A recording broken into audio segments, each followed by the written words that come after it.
This is apropos.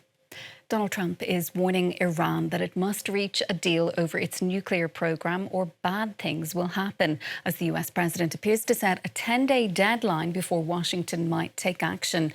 Amid a massive American military buildup in the Middle East that's fueled fears of a wider war, Trump says negotiations are going well, but he's insisting that Tehran must reach a meaningful agreement. Catherine Viette has the latest. The Middle East remains on edge as the U.S. and Iran met for a second round of talks in Geneva this week. While the White House said a bit of progress was made, they remain far apart on some issues. Speaking at the inaugural Board of Peace meeting in Washington, D.C., President Donald Trump did not rule out taking military action. So now we may have to take it a step further, or we may not. Maybe we're going to make a deal. You're going to be finding out over the next probably 10 days. Trump is demanding Iran eliminate its nuclear program, disband its regional proxy forces, and dismantle its ballistic missiles, terms that Tehran is unlikely to meet. This comes as the U.S. assembles the greatest amount of air power in the Middle East since its 2003 invasion of Iraq. Over the past few days, Washington has continued to send F-35 and F-22 fighter jets to the region, according to flight tracking data. They join an armada which includes the Abraham Lincoln aircraft carrier and 3 warships carrying Tomahawk missiles that were used to strike 2 of Iran's nuclear facilities last June. And President Donald Trump has deployed a second aircraft carrier strike group, which includes 3 destroyers and the USS Gerald Ford, the Navy's most advanced aircraft carrier. Additional resources are en route, bringing the total to 13 destroyers. Washington has also deployed critical air defenses to the region in recent weeks, including electronic warfare jets to jam radar and communication systems and Reaper drones. Meanwhile, Iran and Russia are conducting naval exercises in the Sea of Oman and the northern Indian Ocean, just days after the Revolutionary Guard conducted military drills in the Strait of Hormuz. With more on what might happen next and what's at stake for the wider region, we're joined by Barbara Slavin, a distinguished fellow at the Stimson Center in Washington. Barbara, thanks so much for being with us on the programme. We've been hearing a lot from Donald Trump when it comes to his position on Iran. He says he's still hoping to reach a deal here, but these talks have been deadlocked for years. So what hope is there for any kind of meaningful breakthrough? Well, first of all, thank you for having me. I'm trying to remain optimistic, but frankly, it's very, very difficult. At least according to what we've heard of the U.S. demands, they are completely unacceptable to Iran.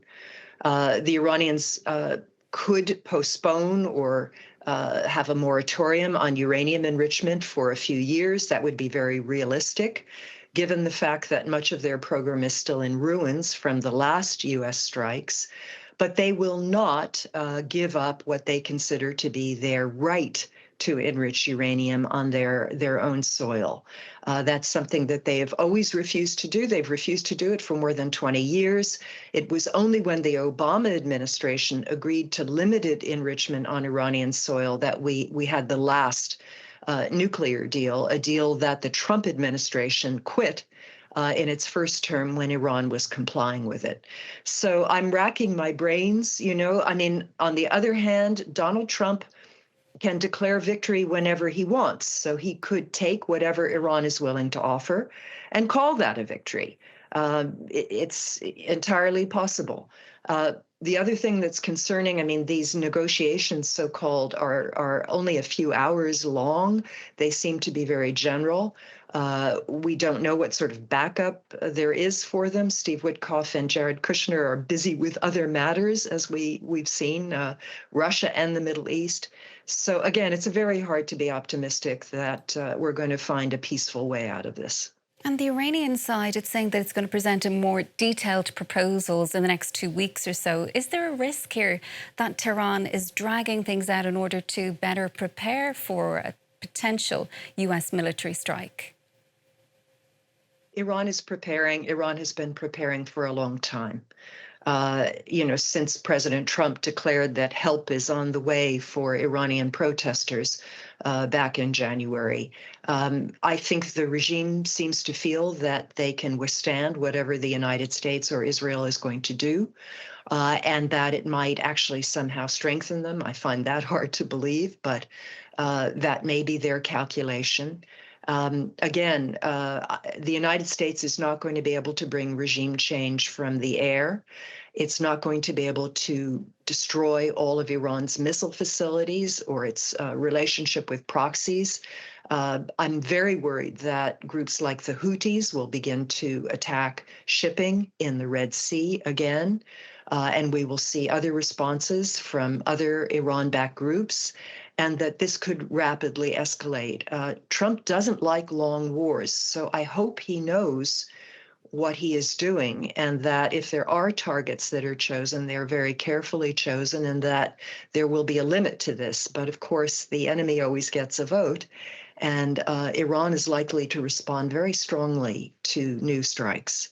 Yeah, and we see just in the last couple of minutes, actually, the Wall Street Journal reporting that Donald Trump is weighing initial limited strikes to force Iran into, that nuclear deal that he's hoping to achieve. What, though, is his ultimate objective here? When he struck Iran last summer, it was kind of clear what the objective was there. But this time around, what is he exactly trying to achieve?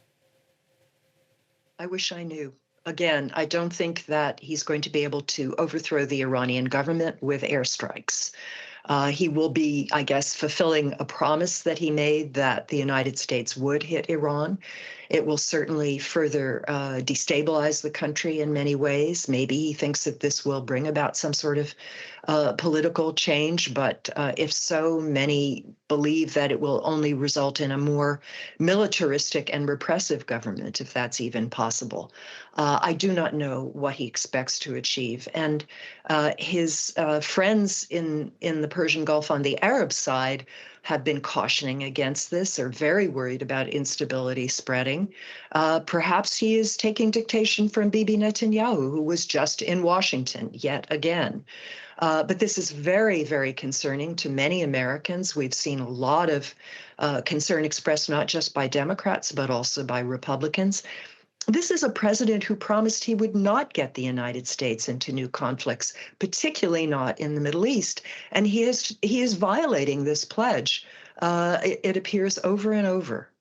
And I was going to ask you about Israel. We've seen not quite warmongering statements coming from Benjamin Netanyahu today, but he's certainly suggesting, and there are security cabinet meetings in Israel this week, that it too is preparing for something here potentially.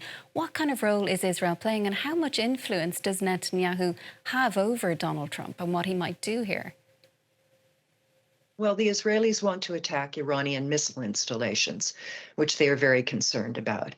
And it is possible that Netanyahu has convinced the president that this should be the U.S. goal as well. Again, I'm not privy to their talks. Netanyahu and President Trump were both very quiet after the last round of talks, but it appears that they have reached some understandings. Clearly, the United States is prepared to protect Israel against likely Iranian retaliation for any strikes. That's why the United States has waited until there's been this enormous military buildup. But again, we cannot predict how this might end. And for a president who claimed to care about domestic issues and about the Western Hemisphere, this seems like a very strange detour. Iran is not a threat to the United States, certainly not to the U.S. homeland in any significant way. It poses a threat to Americans stationed in the region, but that threat increases if the United States attacks. So I can't pretend to understand the logic here. I think it is unnecessary and extremely dangerous. And finally, Barbara, what is the feeling about all of this in the US? Even some Republicans concerned about potential military action here. Well, a lot is going to depend on how it unfolds, if it unfolds. President Trump has been very lucky. All of his military actions have been quick and relatively painless. We have not seen American deaths. That's the other factor here, that once you mount some sort of strike, you cannot predict how it is going to turn out. If American servicemen and women are killed as a result of this, there is going to be hell to pay for the president politically. Barbara, we'll have to leave it there for now. Thanks so much for your time on the programme with us this evening. That's Barbara Slavin, Distinguished Fellow at the Stimson Center in Washington. Thanks so much.